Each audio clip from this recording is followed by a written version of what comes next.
دین اسلام مرکب ہے تین چیزوں سے، تین چیزیں جس کے اندر جمع ہو گئی وہ مکمل مسلم، مکمل مومن۔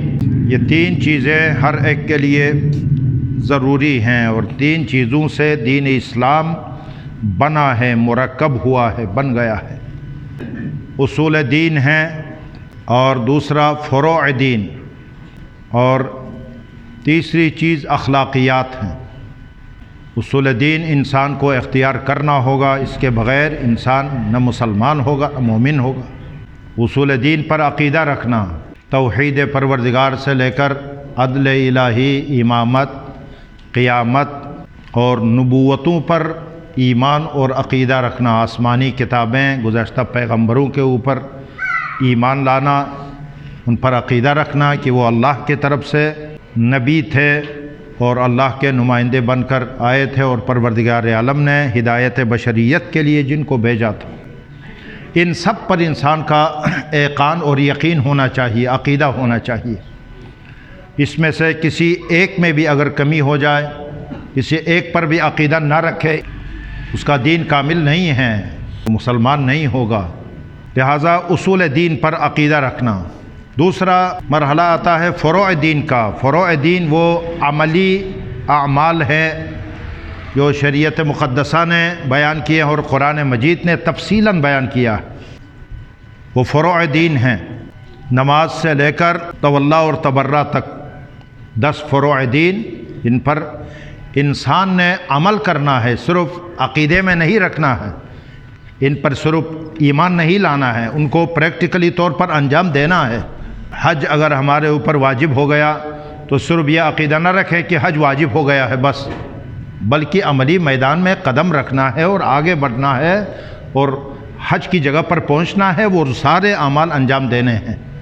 اسی طرح نماز کے حوالے سے صرف یہ نہ کہیں کہ بس ہاں نماز شریعت میں واجب ہے، بس یہی عقیدہ رکھیں۔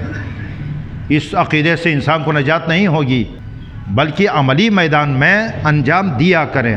روزہ، ہاں ماہ رمضان میں روزہ فرض ہے، صرف یہ ایمان رکھنا یہ کافی نہیں ہے۔ فروع دین میں ہر ایک کو عملی میدان میں اس کو انجام دینے کا حکم ہے۔ یہ اصول دین و فروع دین۔ تیسرے نمبر پر اخلاقیات ہیں، یہ نہ اصول دین میں ہیں نہ فروع دین میں۔ اخلاقیات، خلقیات، اخلاق حسنہ انسان اپنے اندر پیدا کریں، یہ ایک الگ موضوع ہے۔ اگرچہ ہم اس کو تیسرے نمبر پر، گنتی میں تیسرے نمبر پر لاتے ہیں، لیکن اس کی اہمیت بہت بڑی ہے، بہت زیادہ اہمیت ہے اخلاقیات کی، اور جتنی زیادہ تاکید اخلاقیات کے اوپر شریعت مقدسہ نے کی ہے، اتنے ہی ہمارے معاشرے میں اس کو اہمیت نہیں دی جاتی۔ اخلاقیات ایک اضافی چیزیں سمجھی جاتی ہیں، جو ہو تو ہو، نہ ہو تو کوئی مسئلہ نہیں ہے، بس عبادتیں انجام دی آپ نے اور اصول دین پر ایمان پیدا کر دیا، یہی کافی سمجھتے ہیں۔ اخلاقیات بنیاد ہیں، اخلاقیات سے انسان کے اعمال بھی محفوظ ہو جاتے ہیں، اس سے انسان کا عقیدہ بھی محفوظ ہو جاتا ہے۔ بد اخلاق انسان، اس کے پاس جتنا بھی سرمایہ ہو وہ کسی بھی وقت ضائع کر سکتا ہے۔ اس فرزند کی طرح جو باپ کا ارث پاتے ہیں، بعض معاشرے میں باپ کوئی بڑا سرمایہ چھوڑ کے جاتا ہے، اگر وہ با ادب اولاد ہیں، اس کے بیٹے با ادب ہیں اور اس سرمایہ کی حفاظت کرنے والے ہیں، تو اس سے وہ فائدہ اٹھائیں گے۔ لیکن معاشرے میں آپ نے بھی سنا ہوگا، ہم سب نے سنا ہے، بہت سے ایسے ناخلف اولاد پیدا ہوتے ہیں، باپ نے بہت عظیم سرمایہ چھوڑ کے گیا اور بیٹے نے اس سب کو ہوا پہ اڑایا، کیونکہ اس کو حفاظت کرنے کی اس کے اندر وہ صلاحیت نہیں تھی۔ وہ نشے میں اڑا دیا، بے ہودہ کاموں میں اڑا دیا، گناہ کے کاموں میں اڑا دیا، سارا باپ کا سرمایہ ختم، ضائع کر دیا، آخر میں جو ہے وہ خود ابھی گدائی کر رہا ہے۔ بہت سے ایسے افراد ہیں اسی معاشرے